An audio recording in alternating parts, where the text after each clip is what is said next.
For this video, try to zoom in here so you can see the fretboard of the guitar just a little bit better and clearer, and go through the 12 notes that are in music, the part of those notes, only a portion of those that are ever used in a given key. And the key that we're going to start talking about is the key of G. It is one of the easier keys to learn. I don't know that it is the easiest, but it it does have a fairly simple chord shapes associated with it up here in the first position where we're going to work. In the previous video, I sung a song that was actually done by David Crowder called "Here's My Heart," and you could go online, look up the lyrics to that. There are several good Christian lyric sites available. The Online Guitar Archive, Ultimate Guitar Archive, Christian lyrics. If you do a search, a Google search or whatever, for the name of a song that you have heard, maybe on a Christian radio station or something that you like, or a hymn or whatever it is, the odds are pretty good that you can find it already done on the internet and tabbed out for you. In other words, somebody's written in what the chords are. I feel a little weird without myself on the screen, so I'm going to adjust that for a moment.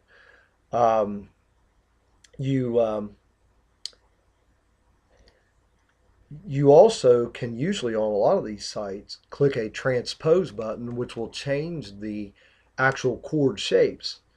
Now, for a lot of people, what they'll do is they'll go ahead and, like a lot of people, post them using these G chord shapes that I'm going to run through here in a minute,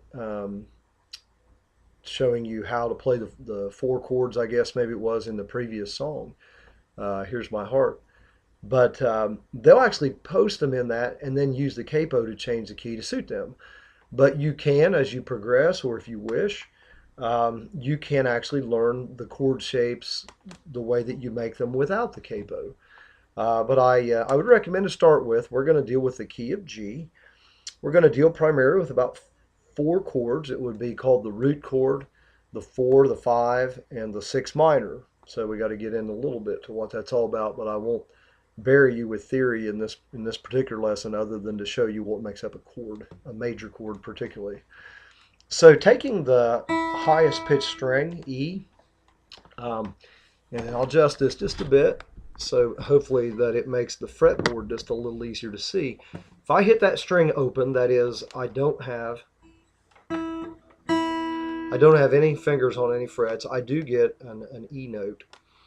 You probably want something like this. This is the little digital tuner that I have had for several years. Some of them have a plug-in on the side, so you can actually go from like an acoustic electric guitar like this one is, that has the ability to output to a PA, which I do recommend if you're going to play a lot of worship music to eventually invest in. You can also mic it, put a microphone on. But if I could hold this so that you could see it, and I don't know if you can or not because of the glare and the angle I have. There we go. It looks to me like, let me turn it so I can see. Looks to me like I'm just the tiniest bit flat. There's a green light in the middle that indicates it's on pitch. It is saying it's an E note, but you can see that there is one of the red lights. Now, from your angle, I don't know if you can tell, but it's on the side that says the pitch is a bit low, which of course in music we call flat. So I'm going to lay this thing here just a second. Oh, just a little tightening of the tuner key here on that string, and now the green light is solid on. It's all good. All of them are a hair flat. Probably has something to do with that's the B note. That G note is just a hair flat. You learn to be able to hear that by ear. So what I'm doing is I'm tightening the tuner knob, of course, here, in order to just slightly adjust the pitch of that. I'm not turning it very much at all. And this is very basic, I know, but if you've never played, this may be, totally new to you. All right. So that A, which is the fifth string, I call it from the bottom up, I call that one the fifth. And what that E is flat. There we go. So they were all a little flat from sitting in the case and the humidity today and all these other factors.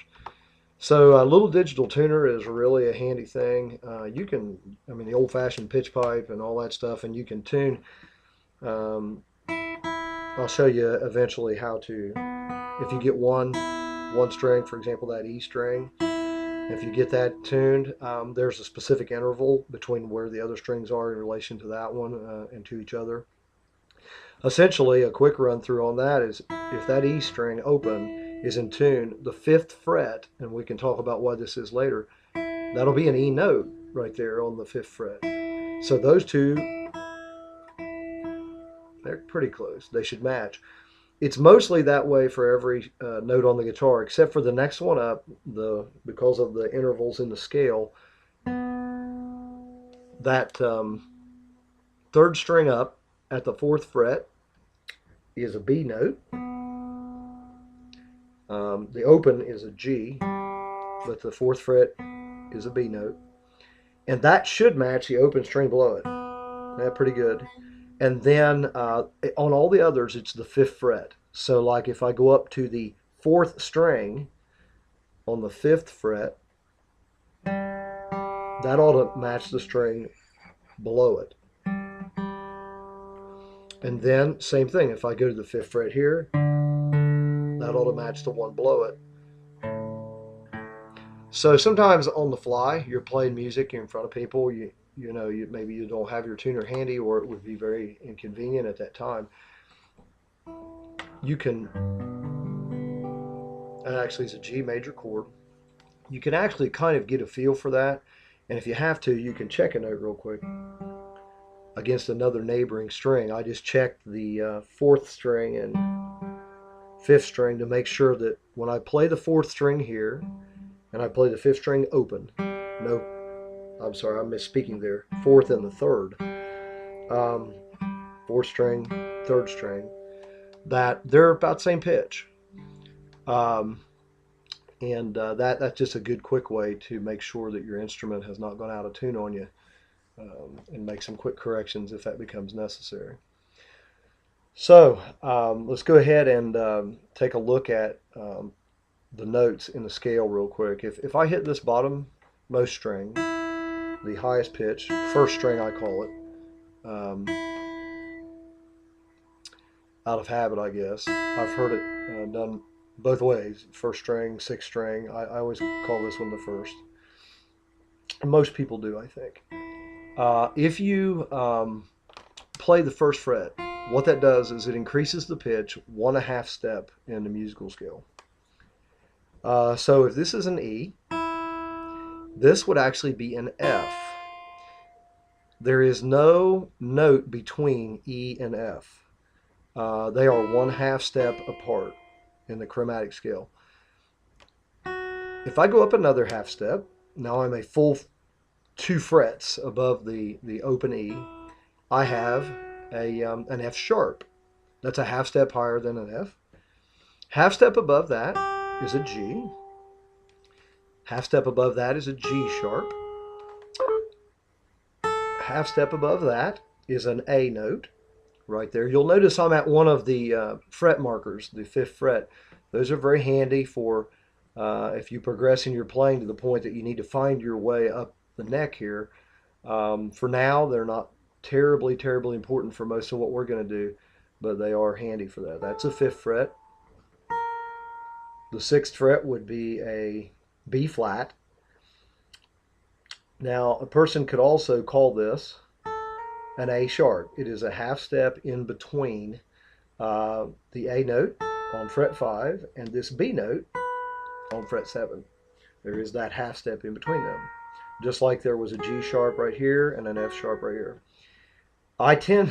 It tends to, both notes names are correct. You can refer to this right between the A and the B on fret 5 and 7. You can refer to that as a B flat, which is my habit to do, particularly if you're playing in the key of B flat. but it would also be a half step above an A, which also makes it proper to call it an A sharp. The key that you're in actually might determine which of those two names is most appropriate. But that's a little deep for right now. There is no note between B at fret 7 and C at fret 8. There are two spots in the chromatic scale where there is no sharp or flat note in between. One of them was right at the beginning of this little run when I went from the open E to that F. You'll notice there was no E sharp, F flat. That is just not there in the arrangement of musical notes. The other place where that happens is going from the B note here at fret 7 to a C note at fret 8. There is no intermediate, sharp, or flat half step note between those two. Now I am at C. There is a C sharp. It's right there on what would be fret 9. This is a D note at fret 10. There is a D sharp, E flat there at fret 11. And then a half step above that, that's actually an E again. Notice the double thing here at fret 12. This note, if I play the open string, compared to with this fret 12 held down, very firmly by the way, and close to the fret, I will have an octave higher, E. Those 12 notes are the only 12 notes in music. Now, I happen to start at E because that's what this string is tuned to here, and it's easiest for you to see the string on the guitar. If I would have wanted to start on that third string, so I'll skip up to the third string, it's an open G is what it's tuned to. So all those notes are there, they just have a different starting point here. G, the A flat or G sharp, an A note, the B flat, the B, the C, C sharp, D, E flat, E. Now I want to pause just a second on that. Where am I at? I am up to the 9th fret on the 3rd string. That is an E. Let me play this bottommost string open. Same pitch, same tone. So I have just now gotten this string up to a point where it is matching what this one does open. But that's an E note. And then if you kept going on up beyond that, remember there is no note in between E and F, so this is an F, this is an F sharp, and then finally a G, which is where this string started. Now I could keep going beyond the 12th fret, the pattern it just continues to go. If I go to the G there, and then if I go a half step up, it's a G sharp and then an A, which is actually a higher pitch, but the same note. It's an octave higher as the A back here on the 2nd fret. So if you will, it's almost like when fret 12 is, right here, this part of the fretboard just sort of starts over down in here, which becomes more useful later on if you go into lead guitar playing, especially to know the positions of those notes. For a worship leader who wants to sing, it's not critical that you know all that right now, but it is critical you understand that there are only 12 notes in all of music, and we've just named them. I did it on 2 different strings. So to keep this thing moving along and to get us to what are the things we used in the last song, we have to talk about starting at G, which I suppose I didn't plan, but that's what that string, that 3rd string that I was playing, that's what it does. Every one of those 12 notes is not in a major scale, so you need to write this down, memorize this, get this in your head. The pattern of a major scale. If you start at what we call the root, in this case, because we're going to be in the key of G, it will be the G note, and I'm going to use this 3rd string we were just on to help illustrate this. If you start with a G, that's called the root. The next note that's in the scale would be called the 2nd, and the next note that appears is the 3rd, but they are not in half steps. It turns out in the major scale, the pattern is if you start at the root, you go whole, whole, half, whole, whole, whole, half. If you count that out, By the time I make all those steps, I will have gone through 8 notes, counting the root. So here's what this sounds like for G. I'm going to skip to the 2nd fret, not the 1st fret. I'm going to go not a half step, but a whole step, because that's the interval in the major scale. That's an A note. Another whole step will be 2 more frets to fret 4. That's a B. So let's review what we got. Root, 2nd, 3rd. All I did that time was go from the 4th to the 5th. If you remember the pattern, it was whole, whole, half. So that's why that note right there was only a half step. So that gets us to a C note. So we have G, A, B, C. Now I need to go another whole, whole, whole, half. So 2 frets, whole, another 2 frets, whole, another 2 frets, whole, and then finally 1 more, and that gets me back to G. And those 8 notes, counting the root once, actually, I guess, if you count that, we've got 1, 2, 3, 4, 5, 6, 7. And then I guess actually you do have to count the root again to get 8 tones out of that. Make up the major scale.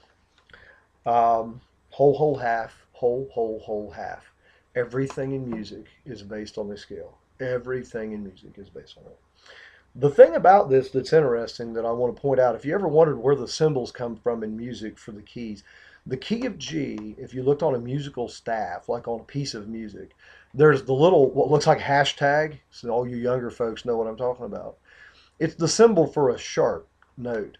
And the reason it's there, and there's only one of them in the key of G, is that all of the notes in the G scale fall on like A, B, C. They fall on a note not being sharp or flat. The pattern lets them fall on notes that are mostly whole steps apart without there being very many sharps or flats. But there is one in the scale. If you start at G, next note's A, B. Right there, I'm a half step from the final G in the scale. If you look, that's the only note that actually comes up. If you follow the pattern, it's the only one that comes up as a sharp. First note's G. The second note is an A, then a B. I go a half step and a C. A whole step, that's 2 frets, to a D. Another whole step, 2 frets, to an E. And I go another whole step right before I end the scale with a half. And that right there, if you start counting up through, keeping in mind where we were at E, there is an F right after the E, and then there is an F sharp, and then the G again. So in the key of G, if you ever wondered why is there only one sharp in the key of G, it just so happens when you apply the whole, whole, half, whole, whole, whole, half, to starting at a root note of G, the way it hits the 8 tones all together in between there that are actually part of that particular major scale, it just falls on notes that aren't a sharp or a flat till you get right there, and then you get that one single little sharp, F sharp, in the scale. So that is a lot of theory, but I wanted to go through it to set this up. In the song that we were singing earlier, which is Here's My Heart by David Crowder, and I'm not going to use the capo here. If we're going to play the main chord shape in that thing, that song is in the key of G. It doesn't start on a G chord, actually, but it is in the key of G. A major chord consists of the root note, in this case the open G, the 3rd note of the scale. So you might have to think, well, what's the 3rd note? Whoops, my bad, I half step off. A, that's a B note right there. The 4th note's at C, and then the 5th note is a D. So the root, the 3rd, and the 5th note in a scale for the G scale, starting at a root of G and following the major scale pattern of whole, whole, half, whole, whole, whole, half. The root is a G, The B note, it doesn't have to be the one right here at the fourth fret, but a B note is the third note in that scale. And then if you skip a step and go to the fifth note, it's a D note right here. Root, third, and the fifth. Every basic major chord contains those three notes. A root, a third, and a fifth. Well, that means if we want to play a G chord, we have to have notes that include the G, the B, and the D, the root, the third, and the fifth. That means if I want to play a C chord, here's a G chord. If I want to play a C chord, I have to have the root, the third, and the fifth from a C scale. In the case of C, the root, of course, is C. We have a almost confused myself. Like there are no sharps or flats in C. It's the one key where there are none. But that right there is actually an E note. And that right there is actually a G note if you follow that this string right here. So it turns out that all of those notes that are there are also part of the key of G. So a C chord is very natural to fit into the key of G. So we also would need for that song an E minor chord. So if you were to go through and look at an E chord, you would find it has the root, the third, and the fifth of the E major scale in it. But if it's an E minor chord, there is one change that's been made. It isn't the root, the third, and the fifth. A minor chord will actually flat the third a half step. So an E chord sounds like that. An E minor chord, here's what I'm going to do. If you were to follow an E scale, and I invite you to start with an E root and go through the notes, whole, whole, half, whole, whole, whole, half, and you will determine that the third note in that scale is a G sharp. Well, I can play that right here because that string is the third string up, and if it were open, it would be a G, so a half step up is a G sharp. That'd be an E major chord. If I want to play an E minor chord, I have to, the entire difference is you flat two notes. You flat the third and you flat the seventh to play a minor scale. So for what we're doing right now, the third is the only part of that comes in. If I pull that off, I basically drop that G sharp that I was playing to an open G. That makes the change that goes from the kind of bright, happy E chord to an E minor. It allows all of the notes that are in that to also be a part of the key of G, and for that reason, the sixth note of any major scale, in this case in the key of G, the sixth note is an E. The E minor chord with the flatted third will always fit. So if you've ever looked at music and you're like, why do they, in the key of G, for example, if you see something where there are a lot of G chords and C chords, D chords, which is the fifth and very common within songs, the root, the 4 chord, the 5 chord, and the 6 minor. If you look at a G scale, the sixth note is an E. It turns out that if you take a minor chord, like an E minor, which is the minor chord of the sixth of the scale, it will always fit as a part of the key you're playing in this case, G major. So I know that's a lot. Some of this, if you have questions, we can try to hit that specifically later. But the shapes that will allow you to do this and to actually play the song really are about finger position and not so much understanding what note you're playing. So a basic G chord, your middle finger, one of the basic ways to play this is to put it on the fifth string up at fret 2, your ring finger on the top string or sixth string at fret 3, if you look there, and then this pinky I'm going to tuck in on also fret 3. What that basically does is this finger right here is a step and a half above an E, as is this one, and those notes are both G's. This fifth string is normally tuned to A, but by playing it here, I'm getting a B, which you may remember is the third note. So I have G notes, I have B notes. The open four string is a D. So here are a G, B, and D, a G again, a B. I'm sorry, I said that wrong. Yeah, that's actually right. A G, a B, and then back to a G again. So I'm picking up the root again. There's no rule that says you have to have equal numbers of like the root, the third, and the fifth, and the chord. And there are other ways to play this chord, such as this one, where I use my first two fingers to fulfill these top two notes. I still have my pinky on the third fret, but I have also added my ring finger to the string right above there on what would be the second string up, third fret, and that adds a D note, which is also part of the chord. So some people find one or the other of those more natural. I learned this particular shape where I'm not using my first finger. I learned it first. So practice just holding your fingers in these positions and make sure the strings are clean.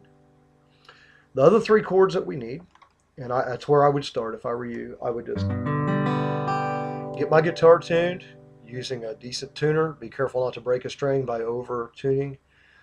And I hope now you can understand why that shape, a little bit of why that shape creates a G chord. To create a basic C chord, put your first finger on the second string right there, your middle finger on the fourth string up, the second fret, that'll create an E note, and then your ring finger on the fifth string, so nearly to the top here, on fret 3. Your pinky actually has some uses, but for now we'll leave that out of the discussion. You can actually play all 6 strings, but it's more common on a C chord because this E has got some special uses later, that if you're just playing a regular C chord, a lot of people will only play 5 strings. You can actually do some alternating depending on the style of music.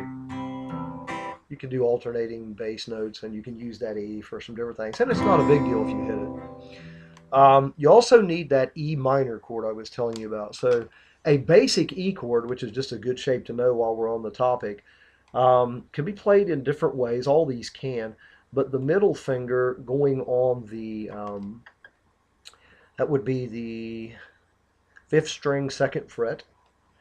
Your ring finger on the 4th string down, right below it, on the 2nd fret. And then if you want to play an E major chord, you put your pointer or first finger on the 3rd string, 1st fret. That's E major. We don't need that for the key of G, so just forget that finger and leave these two in position right there. You'll notice the change in the sound that it does. In that particular key, because the change we made by flatting the 3rd, it allows all the notes that are in this chord to actually be notes that are in G major scale. So it allows this E minor chord to be compatible within the G major scale. And then there is one other chord that this song does use occasionally, and it's a great one to know as a beginning. It's also a chord that's commonly used in the key of G, and it is a D chord. So it has the root and the 3rd and the 5th from a D scale in it. And I challenge you to go ahead and see if you can do this. When I show you the shape, figure out what the notes are tuned to, and then what that fret would be where it's fretted and what note it would be. And then, starting at D, do the whole, whole, half pattern, going through the 12 notes of music, and see if you can verify that what I am playing here contains the root of the D, the 3rd, and the 5th of the major scale. So here's the position.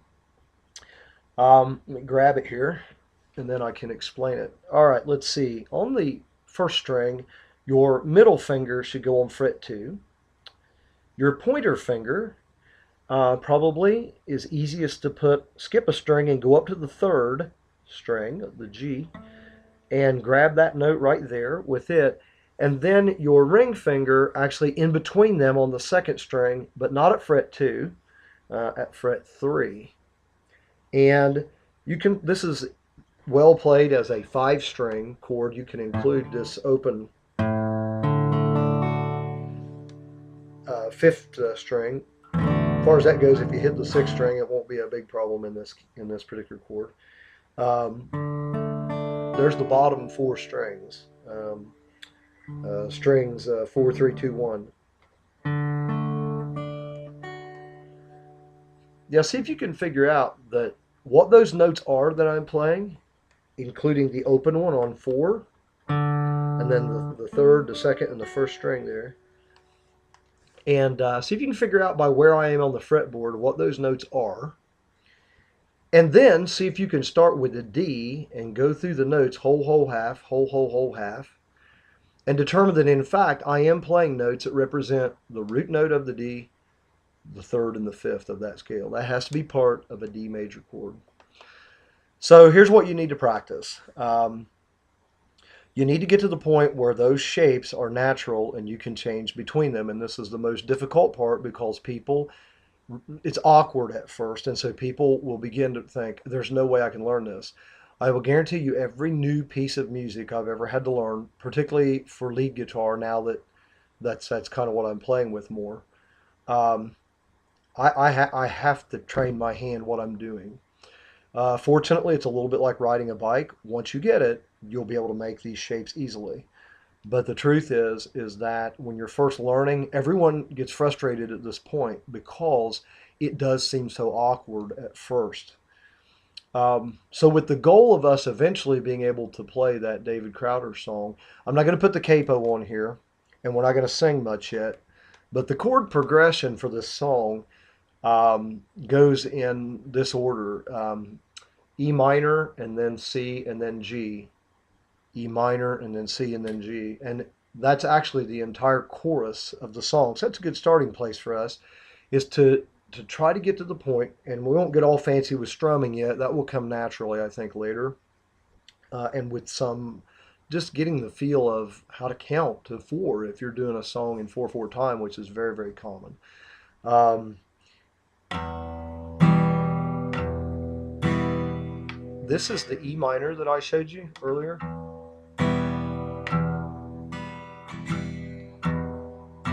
And it wouldn't hurt to just count this. 1, 2, 3, 4.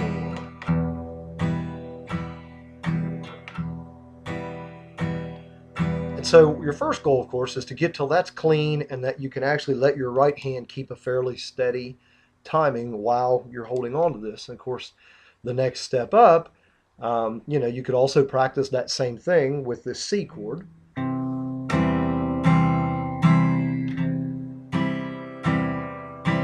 And the G chord.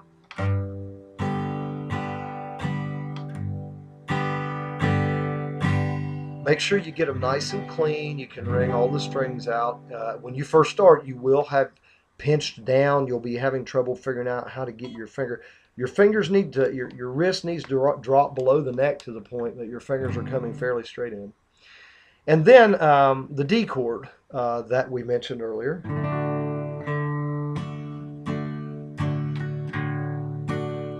That's almost from my bluegrassy days, is almost what that feels like with those bass notes in there.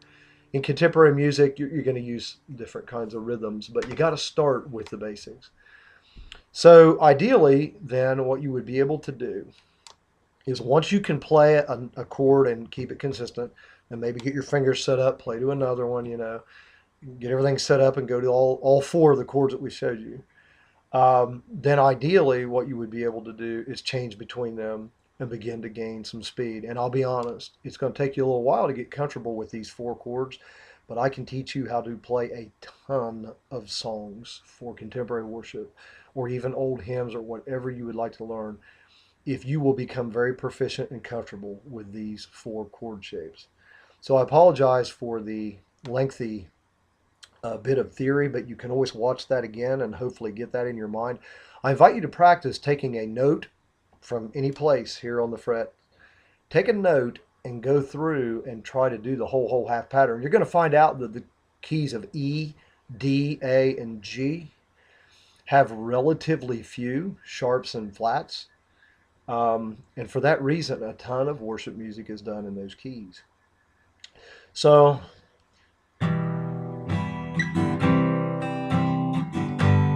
if you get really feeling comfortable,